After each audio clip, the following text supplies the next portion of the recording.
Timotunga ye omukulu Muhoozi yakavaayo n'akakasanga bwe bagenda okulwanyisa obwavu ne bannayuganda abali mu mbeera embi.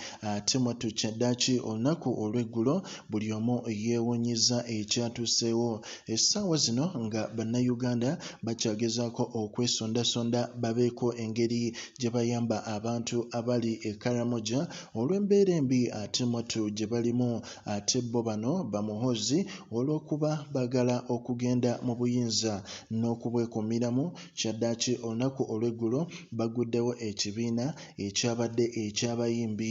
Ekibiina kino abayimbi bonna abanene mu ggwanga baalabiseeko mu kifo ekyo okuba nga balonda abakulembeze baabwe, era nga kigambibwa okuba nti omukulembeze gwe balonze yabadde Eddy Kenzo era nga vice we ye Sheebah Karungi, ate moto Bebekul nga ye finance minister mu nsonga eyo. Naye ekyewuunyisizza ennyo bannayuganda kwe kubanga ate babawadde omusimbi omuyitirivu ennyo nga bw'okiwulira. Sente ze baayodde olunaku olw'eggulo zabadde mpitirivu nnyo. Omukyalo ono ye yazirese Robina Nabbanja oba muyite prime minister, naye nga ekibuuzo ekiri ku mmeeza ne ku mimwa gy'abantu nti abantu bano abayimbi ne bali abakaramoja abali obubi ani gwe bandiwadde omusimbi guno ne gubako engeri gye gumuyambamu. Kati n'otuula ne weebuuza n'ogamba nti ekituufu kiri nti bano bawoza nti baagala obuyinza naye ate mwattu bye boogera tebabitegeererako ddala.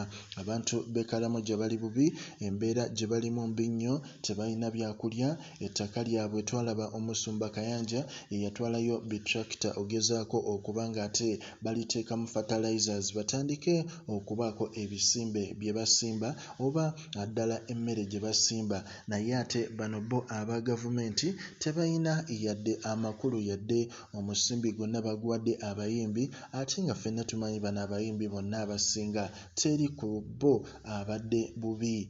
Progen Media tuwe endowooza yo.